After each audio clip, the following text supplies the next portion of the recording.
నమస్తే, welcome to Telugu రాజ్యం. ఇవాళ మనతో పాటు ప్రముఖ cine and political critic Dasari Vignan గారు ఉన్నారు. ఆయనతో మాట్లాడదాం. సార్ విజ్ఞాన్ గారు, మంచు ఫ్యామిలీ ఇష్యూ మళ్ళీ చర్చలోకి వచ్చింది. మంచు మనోజ్ చాలా వ్యాఖ్యలు చేస్తూ ఉన్నారు. తన వైపు అంటే ఇన్ఫ్యాక్ట్ ఆయన మీడియాతో మాట్లాడింది చూస్తుంటే కనుక పూర్తి స్థాయిలో ఆయన వైపు న్యాయం ఉందన్నట్టుగా అనిపిస్తోంది.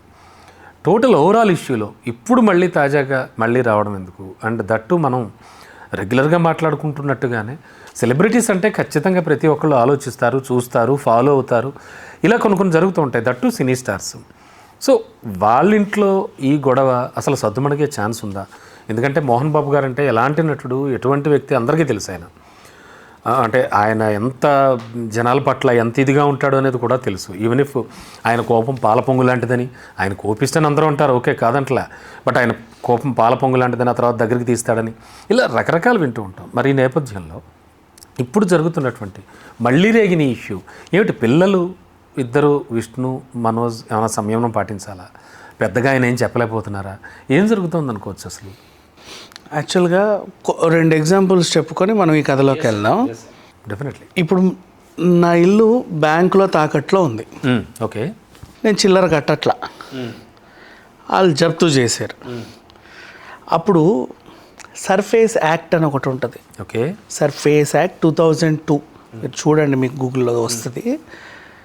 ఆ యాక్ట్ ప్రకారంగా ఆ బ్యాంక్ వాడికి ఉన్న హక్కు ఏంటో తెలుసా? నేను ఇక్కడే కూర్చుంటా, నేను కదలను, ఇది నా ఇల్లు, నీకు ఇవాళ కట్టను, ఎప్పుడైనా కడతా పో అని నువ్వు ఎంత అన్నా కూడా వాడు నిన్ను కూర్చున్న చోట కుర్చీతో సహా కూడా లేపి బయటేసే హక్కు వాడుకుంది ఆ ఇంట్లోంచి. వాడది జప్తు చేస్తే. ఏమన్నారు? Surface act. సర్ఫేస్ యాక్ట్ 2002 అప్పుడు వచ్చింది. అది ఉంది. ఇది అంటే చాలామంది ప్రాపర్టీలు పెడతారు, డబ్బులు కట్టరు, వాళ్ళు వచ్చినప్పుడు ఎదురుదాడి చేస్తారు, కుక్కల్ని కట్టేస్తారు వాళ్ళు రాకుండా. ఇలాంటివి ఉన్నప్పుడు వాళ్ళకి నిన్ను పూర్తిగా అసలు అక్కడి నుంచి తీసి దానికి లాక్ వేసే హక్కు కూడా వాళ్ళకు ఉంటుంది. అది వాళ్ళ తాకట్లో ఉన్నప్పుడు, వాళ్ళు జప్తు చేసినప్పుడు. Next, trespassers are prosecuted. This land belongs to me. ప్రతి చోట చూస్తాం. ఓకేనా? ఫస్ట్ మోహన్ బాబు గారి దగ్గరికి ఎవడో మైక్ పెట్టి చెప్పండి అని వచ్చాడు, ఎవడో దద్దమ్మ, వాడి గురించి మాట్లాడదాం. ఆ టెరిటరీ మోహన్ బాబుది. వాడెవడో ఇంటి లోపలికి వచ్చాడు, మొహం మీద చెప్పండి అని మైక్ పెట్టాడు. అది మైకా, కత్తో, కటారో, త్రిశూలమో మనకు తెలియదు. మొహం మీద పెట్టేసరికి ఈడ్చి వాడు కొట్టాడు. అవును, ఆత్మరక్షణకే కొట్టాడు 100%. అఫ్ కోర్స్ ఆయన తర్వాత సారీ చెప్పినా సరే నేను ఒప్పుకోను. మోహన్ బాబు గారు సారీ చెప్పినా నేను ఒప్పుకోను. ఎందుకంటే నేను చూసిన ప్రకారంగా సీన్ అది వాళ్ళ ల్యాండ్. గేట్లు తన్నుకొని జనాలు లోపలికి వచ్చారు. అవును.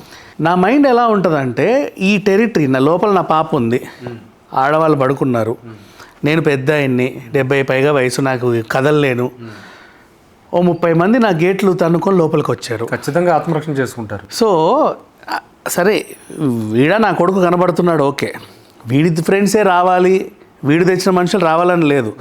ఈ అవకాశాన్ని ఉపయోగించుకొని ఏ దొంగో ఇట్లా వచ్చి దొడ్డిదారిన గేట్ ఎక్కి కూడా దూకొచ్చు, ఇంకేమైనా జరగవచ్చు. సో నేను ఇవన్నీ నా పరిసరాలు ఏం జరుగుతుందో గమనించే టైంలో ఎవడో మొహం మీదకి ఏదో పట్టుకొచ్చి చెప్పండి అన్నాడు. ఈడ్చోడు పీకాడు.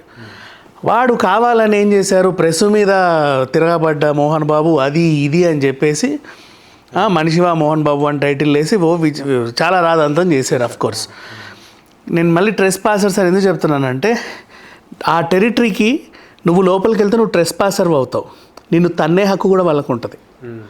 నువ్వు ఎవడైనా సరే, అది మీడియా అయినా ఇంకెవడైనా రావడానికి లేదు. అంటే మోహన్ బాబు కొట్టడంలో తప్పు లేదంటారు.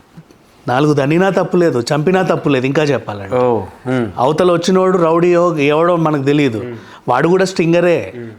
వాడు నిజంగా ఛానల్ పనిచేస్తున్నాడు లేదా కావాలని వచ్చాడో మైక్ పట్టుకొని కూడా తెలియదు మనకి. మనిషి అన్నోడు ఎవడాల మొహం మీద మైకులు పెట్టి చెప్పండి అంటారు. యాక్చువల్లీ చెప్పాలంటే అలాంటి వాళ్ళకంటూ కొన్ని ఎథిక్స్ ఉంటాయి. అక్కడ మోహన్ బాబు గారు సారీ చెప్పినా నేను చెప్తున్నా, వాడిని 4 దనినా తప్పులేదు. అది అలాంటి ట్రెస్ పాసర్ లోపలికి వచ్చాడు. అవును, నా ఇంటికి ఎవడన్నా వచ్చి అలా చెప్పండి అని మొహం పెడితే నేను మొహం పగల కొడతా, నేనైనా అంతే. ఇది వాట్ ఎవర్. ఇప్పుడు అక్కడ ఏం జరిగింది, ఇప్పుడు జరిగిన సిచ్యువేషన్, మోహన్ బాబు గారు ఏం చెప్పారు, ఈ స్థలం నాది, నా తాతలు మిగిలిచ్చింది ఏమీ లేదు నాకు, నేను కష్టపడి సంపాదించుకుంది, ఈ డబ్బా నాది. ఇక్కడికి నా అనుమతి లేకుండా ఎవడు రావడానికి లేదు. అయిపోయిందిగా. కోర్టులో కూడా పెట్టుకున్నాడు, కలెక్టర్ ఆఫీస్కి వెళ్ళింది పంచాయతీ, అక్కడ చెప్పుకున్నారు, వాళ్ళు కూడా ఆర్డర్స్ పాస్ చేశారు, ఇది నీది అవును. చట్ట ప్రకారంగా. నీకు అంటేనే ఎవడన్నా సరే రావాలి. అది మీ ఆవిడో కానీ, మీ కొడుకో కానీ, మీ తండ్రో కానీ, తల్లో కానీ, మీ కూతురో కానీ, ఎవరైనా కానీ, నువ్వే కానీ నువ్వు అంటేనే అక్కడికి వెళ్ళాలి, అది నీది, దాని మీద నీకు తప్ప ఎవడికి హక్కు లేదు. ఆయన అదే చెప్పి అందరు ఖాళీ చేయాలి అన్నాడు. అయితే ఎందుకు ఆ చెప్పండి చెప్పానో ఇందాక, ఆ చెప్పండి గాడు వెళ్ళిపోయిన తర్వాత నుంచి ఇప్పుడు దాకా మోహన్ బాబు గారు మళ్ళీ అక్కడికి రాలా.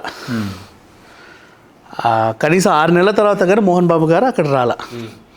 ఆయన ఏదో కన్నప్ప పనిలో బిజీగా ఉంటూ జ్యోతిర్లింగాలు తిరుగుతా, సంక్రాంతికి అక్కడికి వెళ్ళి, ఆయన పుట్టినరోజుకి మళ్ళీ అక్కడికి వెళ్ళి, ఇలా ఇలా ఇలా ఇలా ఉండి వెళ్ళి అక్కడికి రాలా. నిన్న ఆయన అక్కడికి వచ్చాడు. వచ్చినప్పుడు ఏది నా ఇల్లు ఇది ఏమైంది సార్, ఎవరియో బట్టలు ఉన్నాయి, ఎవరియో చెప్పులు ఉన్నాయి, ఎవరియో సామాన్లు ఉన్నాయి, ఎవరివి. ఇప్పుడు ఇంకొక ఎగ్జాంపుల్, మనం ఒక అబ్బాయికి రెంట్కి ఇచ్చాం, 3 నెలల నుంచి రెంట్ కట్టట్లేదు, వాడు కనబడట్లేదు, వాడి ఫోన్ నెంబర్ లేదు, ఏం చేస్తావు? వాడి కోసం ఎదురు చూడలేదు, మనం మళ్ళీ రెంట్కి ఇచ్చుకోవాలి, మనం బతకాలి కదా అక్కడ. సో ఏం చేస్తాం, ఆ సామాన్లన్నీ మూట కట్టేసి సేఫ్గా ఓ పక్కకు పెట్టి, ఇవాళ రేపులో మళ్ళీ అది పోయింది ఇది పోయిందని వాళ్ళు అంటారు కాబట్టి కొంచెం ఫోటోలోనో వీడియోతోనో లేకపోతే దగ్గర కానిస్టేబుల్కైనా చెప్పో దాన్ని ఓ పక్కకు జరిపేసి మిగతా మన పని మనం చేసుకుంటాం. అలా ఇదెవరివి, పలానా ఆయనవి, నీ కొడుకో ఎవరో తర్వాత సంగతి. ఇప్పుడైతే ఈ ల్యాండ్కి సంబంధం లేని మనిషి, ఓకేనా, నీ వరుసలన్నీ ల్యాండ్ బయట. ఈ ల్యాండ్ ప్రకారంగా అయితే నీ పర్మిషన్ లేకుండా అక్కడ ఎవరు ఉండొద్దు, ఆర్డర్స్ కూడా ఉన్నాయి. నీ ల్యాండ్కి సంబంధం లేని ఇంకో మనిషికి సంబంధించిన వస్తువులు ఉన్నాయి. జాగ్రత్తగా ప్యాక్ చేసి ఎవరు అబ్బాయి ఎక్కడ ఉంటాడు, ఆ అబ్బాయి అక్కడ ఉంటాడు, ఓకే, నీట్గా అక్కడ సామాన్లు దింపేసి రండి. మనకు సంబంధించింది ఏమన్నా ఉంటే అవి తీసుకెళ్ళి మన దగ్గర పెట్టండి, ఇచ్చేయండి అన్న చెప్పాడు, అంతే. ఇప్పుడు ఆ రోజు నుంచి ఈ రోజు వరకు మంచు మనోజే దాన్ని ఆక్రమించుకొని ఉన్నాడు. మధ్యలో ఒక్కసారి విష్ణు వెళ్ళాడు వాళ్ళ అమ్మ బర్త్డే అప్పుడు, అప్పుడే ఆ పంచదార డ్రామా అంతా ఉంది, అదేదో అయిపోయింది. ఇప్పుడు జాగ్రత్తగానే పెద్ద ఆయనే పంపాడు. ఇప్పుడు ఈయన నార్సింగి పోలీస్ స్టేషన్కి వెళ్ళి మా అన్నయ్య విష్ణు మీద కంప్లైంట్ పెట్టాడు, నా అన్ని దొబ్బుకెళ్ళిపోయాడు అని. కారు పోయింది. అవును, నీకు సంబంధించింది ప్రతి వస్తువు నీ ఇంటి దగ్గర ఉంది, ప్రతిదీ, ఈచ్ అండ్ ఎవ్రీథింగ్, మీ పాలపీకతో సహా. కార్లు కూడా ఆ దూరం తీసుకెళ్ళి పెట్టారు, ఇటు తీసుకెళ్ళి మళ్ళీ ఇటు తీసుకొచ్చి పెట్టారు, నా వైఫ్ కారు నా కారు. ఎక్కడైనా నీకు సంబంధించిన వస్తువులు అయితే అక్కడ లేవు, వాళ్ళకి సంబంధించిన వస్తువులు నువ్వేదైనా వాడితే వాళ్ళది వాళ్ళు తీసేసుకున్నారు, నీకు సంబంధం లేదు.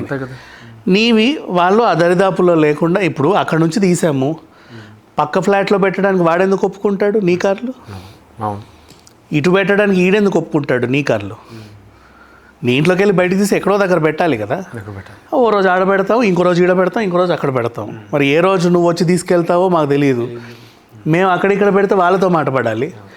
ఏమయ్యా మీ ఇంటికి వచ్చిన వాళ్ళు తీసుకొచ్చి ఆ దరిద్రం మా దగ్గర పెట్టాబెట్టి మాకు పని లేదా అంటారు వాళ్ళు. అందుకని చెప్పేసి అలా జరిపారు. ఈయన నేను ఇక్కడే కూర్చుంటా, నాకు న్యాయం జరగాలి. నీకు ఎందుకు జరుగుద్ది న్యాయం?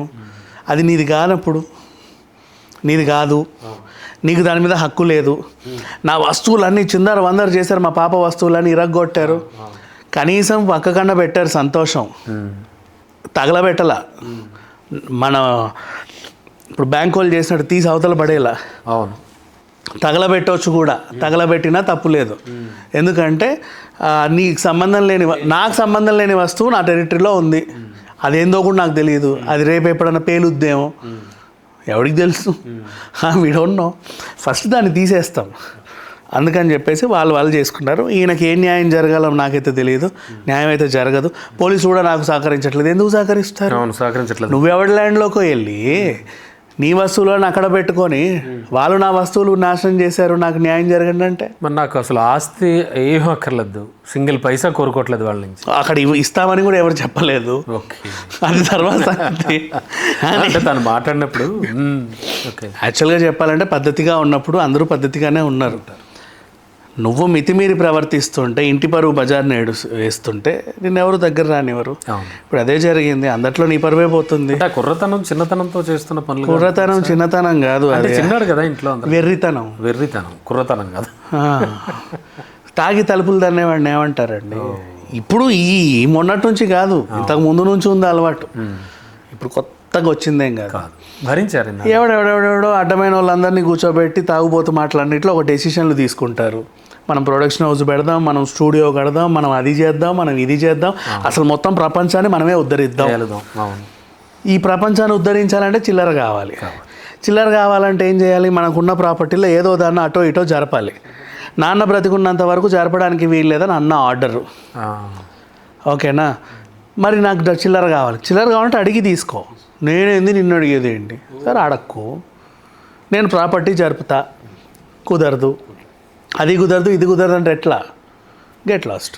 ఇంకంతమించి ఏం చేస్తారు చెప్పు? జనాలు కూడా అర్థం చేసుకోవాల్సింది చాలా ఉంది ఇందులో. ఎస్ అండి, థ్యాంక్ యూ. చూద్దాం ఏం జరగబోతుంది.